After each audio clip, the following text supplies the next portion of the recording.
अवधूत चिंतन श्री गुरुदेव दत्त श्री स्वामी समर्थ. श्रावण महिना आता सुरू होतोय. तर श्रावण महिना कधीपासून आहे आणि किती सोमवार आहे, कुठल्या सोमवारी आपल्याला कुठली शिवमूठ अर्पण करायची, यानंतर या श्रावण महिन्यामध्ये कुठल्या सोप्या सोप्या सेवा पारायण आपल्याला करता येईल की जेणेकरून या सेवा केल्यामुळे आपल्या आयुष्यातले दुःख, संकट, अडीअडचणी यांच्यावर आपल्याला मार्ग मिळू शकतो. आपल्या कष्टाला नशिबाची साथ मिळते आणि मग आपण आयुष्यामध्ये आपल्या घरामध्ये सुख, समृद्धी, आनंद घेऊन येऊ शकतो. श्रावण महिना बघा, हा महिना अतिशय महत्त्वाचा आहे आणि खरं तर बरेचसे लोक श्रावण महिन्याची वाट बघत असतात. हा श्रावण महिना पवित्र मानला जातो. म्हणजे सगळ्या महिन्यांमध्ये या महिन्यामध्ये जर सेवा केली तर ते आपल्याला जास्त लागू पडते. लवकरच त्या सेवेचं आपल्याला फळ मिळतं. तर बघा, असं म्हणतात की देवशयनी एकादशीला श्री विष्णू हे योगनिद्रेत गेल्यामुळे आपल्या सृष्टीचा सगळा कारभार पालन त्यांची जबाबदारी महादेव शिवशंकर यांच्यावर असते. यामुळे या काळामध्ये आपण महादेवांची, आपल्या भोळ्या शंकरांची उपासना करतो, नामस्मरण करतो की जेणेकरून मग आपल्या केलेल्या सेवेचं पूजा, नामस्मरण, उपासना, पारायण जे काही करतो त्याचं आपल्याला त्वरित फळ मिळतं. कारण या महिन्यामध्ये भगवान शिव, महादेव अतिशय त्यांचं ते जे आहे ते खूप जास्त प्रमाणामध्ये असतं. त्यामुळे त्यांची केलेले सेवेचं जे फळ आहे ते आपल्याला लवकर मिळत असतं. तर बघा, श्रावणातल्या प्रत्येक सोमवाराला खूप महत्व आहे. सोमवारी महादेवांच्या शिवलिंगावर जलाभिषेक, रुद्राभिषेक, त्यानंतर दुधाचा अभिषेक, वेगवेगळ्या गोष्टींचा अभिषेक केला जातो. खूप छान छान मस्त मस्त सण येणार आहे. त्यामुळे महिलांनो, या दिवसाचा आपल्याला फायदा करून घ्यायचा आहे. म्हणजे बघा, आपण म्हणतो की काम आहे, जॉब आहे, लहान मुलं आहे, सगळं मान्य, पण थोडा वेळ काढा, थोडी तरी 5 मिनिटांची तरी सेवा करा.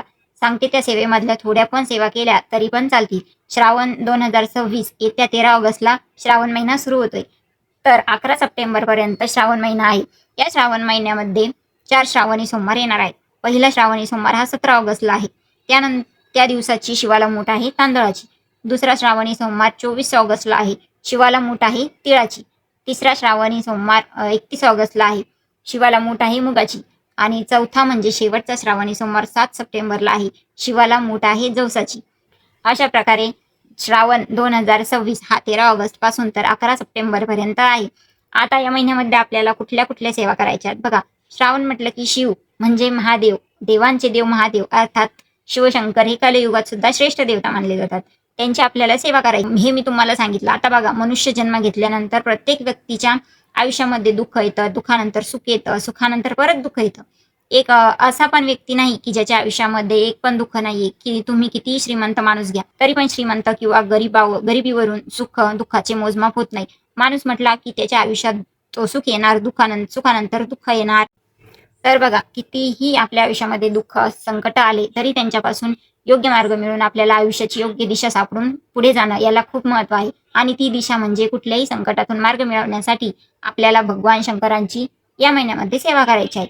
तर बघा, कुठल्याही दुःख कुठलंही असू द्या, छोटं मोठं कितीही आपल्या आयुष्यामध्ये बघा, नोकरीच्या काही समस्या आहे, मूलबाळ होत नाही, नवरा बायकोचं भांडण आणि कुठल्या पण समस्या असतील तरी पण श्रावण महिन्यामध्ये तुम्ही महादेवांना डोळ्यापुढे ठेवून आपण सेवा करायची आहे. ठीक आहे. त्यांच्यासाठी सेवा जर या महिन्यामध्ये केली तर ते प्रसन्न होतात आणि आपल्याला सर्व काही देऊन जातात. तुम्ही या महिन्यामध्ये जेवढी सेवा कराल तेवढं तुमच्या घराचं रक्षण होईल, घरामध्ये आनंद येईल, गावावरचे संकट जाईल. काही संकट आपल्या आयुष्यामध्ये लिहून ठेवलेले असतात तर ते नाहीसे होतात. आपण बघा, कधी कधी म्हणतो की बरं झालं बाबा, हे संकट माझ्यावरचं टळलं, हे का, की कुठेतरी आपल्या देवाची कृपा झालेली असते. काहीतरी आपण सेवा केलेल्या असतात म्हणून केलेली सेवा कधी पण वाया जात नाही. जमेल तेवढी छोटी मोठी सेवा करा. आणि बघा, प्रत्येक सोमवारी पूजा कशी करायची, काय करायची, रुद्राभिषेक कसा करायचा, सगळे व्हिडिओ मी तुमच्यासाठी आणणार आहे. आता श्रावणामध्ये आपण कोणत्या कोणत्या सेवा करू शकतो, कोणत्या सेवा करायच्या हे मी तुम्हाला आता सांगते. इन डिटेलमध्ये कोणत्या कोणत्या सेवा कशा करायच्या हे मी तुम्हाला प्रत्येक एका व्हिडिओमध्ये सांगत जाईल. आता श्रावण महिन्यामध्ये प्रत्येक सोमवारी शिवलिंगावर अभिषेक झालाच पाहिजे. आणि त्या सोमवारी जी शिवाला मूठ आहे ती आपल्याला अर्पण करायची असते. शिवाला मूठ कशी अर्पण करतात ते सगळं मी तुम्हाला इन डिटेल दुसऱ्या व्हिडिओमध्ये सांगेन. यानंतर श्रावण महिन्यामध्ये शिवमहिमा स्तोत्र रोज जमेल तेवढं पठण करायचंय. जेवढे जास्त दिवस तुम्ही पठण कराल तेवढ्या वेळेस नाही जमलं तरी सोमवारी नक्की करायचं आहे. यानंतर रुद्राभिषेक नक्की करा. रुद्रयंत्रावर, शिवलिंगावर तुम्हाला रुद्राभिषेक करायचा आहे. उच्च कोटीची सेवा आहे. महिलांना बघा, घरामध्ये तापट हट्टी मुलं असतील, नवरा असेल किंवा घरातली स्त्री सुद्धा तापट वगैरे असेल, आपल्याला स्वतःला पण वाटतं की मी खूप शॉर्ट टेम्पर्ड आहे किंवा लगेच चिडते वगैरे, असं जर तुम्हाला पण स्वतःला वाटत असेल की तुम्ही हट्टी आहात, तापट आहात, घरातली लहान मुले, मोठी मुले हट्टी तापट चिडचिड करत असतील, छोट्या छोट्या गोष्टींवरून ऐकत नसेल, ते उलटच करतात, घरातला माणूस व मुलगा व्यसनी असेल, कुठल्याही प्रकारचं व्यसन त्याला लागलेलं असेल, व्यसन म्हणजे बघा दारूचंच व्यसन नसतं, दुसरे काही लोक बाहेरच्या नादाला वगैरे लागलेले असतात, असं सुद्धा काही वाईट व्यसन असेल तर तुम्ही रुद्राभिषेक करून ते रुद्राभिषेकाचं पाणी अशा हट्टी तापट मुलांना द्यायचं आहे. रुद्राभिषेक इन डिटेलमध्ये कसा करायचा बघा, याचा पण व्हिडिओ मी येत्या काही दिवसांमध्ये तुमच्यासाठी नक्की आणेल, ठीक आहे. काही मुलांना बघा आई वडील घरातील एखादी व्यक्ती इतकी विक्षिप्त वाटत असते ना, तर ती खूप त्रासून सोडते. अशा स्वभावाचे लोक असतील तर विनंती करून हात जोडून सांगते, तुम्ही श्रावण महिन्याचा फायदा घ्या. श्रावण महिन्यामध्ये रुद्राभिषेक करा. त्यानंतर ते पाणी जे आहे ते तीर्थ म्हणू शकतो आपण, पाणी म्हणण्यापेक्षा ते तुम्हाला त्या व्यक्तीला द्यायचं आहे. 100% तुम्हाला त्याच्यामध्ये फरक जाणवेल. आणि नित्य सेवेच्या पुस्तकामध्ये बऱ्याचशा गोष्टी आहेत. शिवलीला अमृत ग्रंथाचं पठण करा. त्यानंतर द्वादश ज्योतिर्लिंग स्तोत्र तुम्हाला पठण करायचं आहे. शिवस्तुती तुम्हाला म्हणायची आहे. आणि सगळ्यात महत्त्वाचं, श्रावण महिन्यामध्ये आपल्याला स्वामींची सुद्धा आपण भरपूर सेवा करू शकतो. स्वामी चरित्राचे तुम्ही 21, 11, 108 पारायण करू शकता. त्यानंतर गुरुचरित्राचं पारायण तुम्ही करू शकता. या सगळ्या सेवा जवळपास कुठे स्वामींचं केंद्र असेल तिथे नक्की जा. तिथे श्रावण महिन्यामध्ये इतकं छान पवित्र वातावरण असतं की दिवस रात्र तिथे सेवा चालू असतात. आपल्याला ज्या सेवेमध्ये म्हणजे सामुदायिक सेवा पण होऊन जाते. आणि सामुदायिक सेवेचं खूप महत्त्व आहे, कारण एवढा बघा एवढे लोक सेवेला बसलेले असतात, तर त्यामुळे तिथलं जे वातावरण असतं ना ते खूप शुद्ध असतं, सकारात्मक असतं. त्याचा खूप फायदा होतो.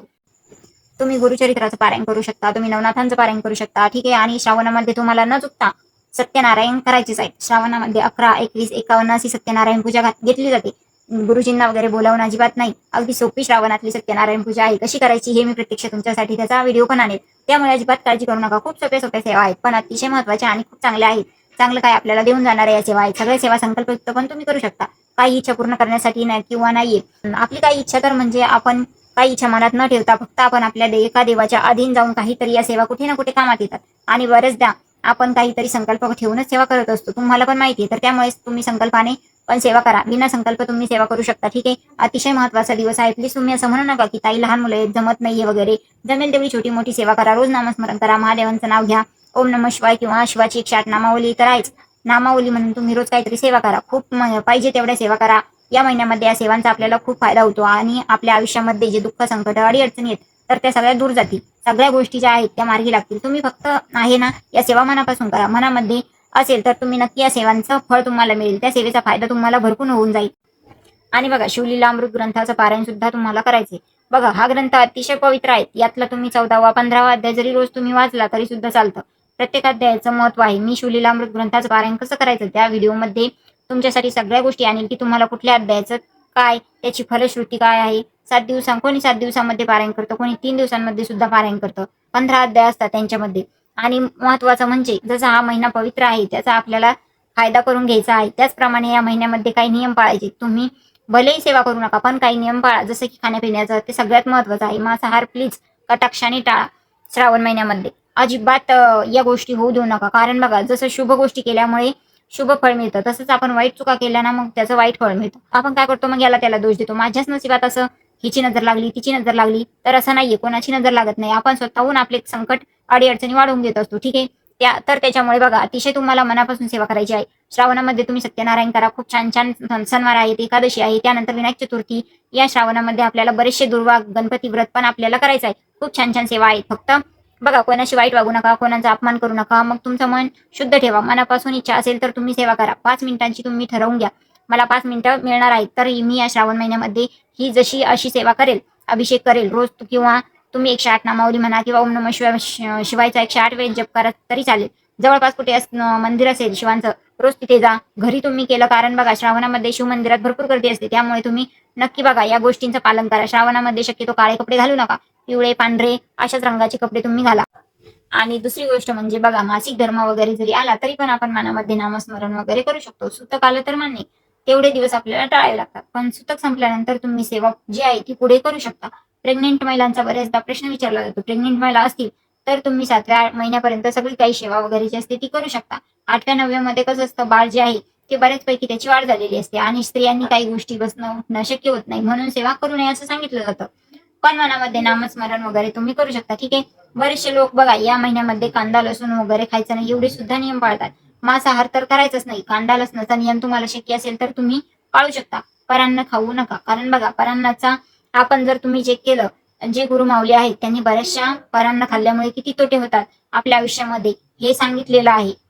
खरंच परांना अशा शुभ दिवशी सुद्धा तुम्ही घेऊ नये. माझ्या घरात सुद्धा माझे मिस्टर आणि मी मिळून बरीचशी सेवा आम्ही श्रावणामध्ये करत असतो. तुम्ही पण करा. सांगितल्याप्रमाणे शिवमुठ अर्पण करा. सोमवारच्या दिवशी तुम्ही उपवास वगैरे करू शकता. उपवास वगैरे कसा करायचा, काय करायचं, सगळी माहिती मी तुमच्यासाठी आणीन. तर बघा, श्रावणाची ही अत्यंत महत्वाची माहिती, की कुठले पारायण वगैरे काय काय आपण करू शकतो, कुठल्या सोप्या सेवा करू शकतो, ही माहिती मला तुमच्यापर्यंत पोहोचवायची होती. माहिती आवडली असेल, व्हिडिओ आवडला असेल तर व्हिडिओला लाईक करा, शेअर करा आणि आपल्या चॅनलवर नवीन असाल तर चॅनलला सबस्क्राईब नक्की करा. धन्यवाद. श्री स्वामी समर्थ.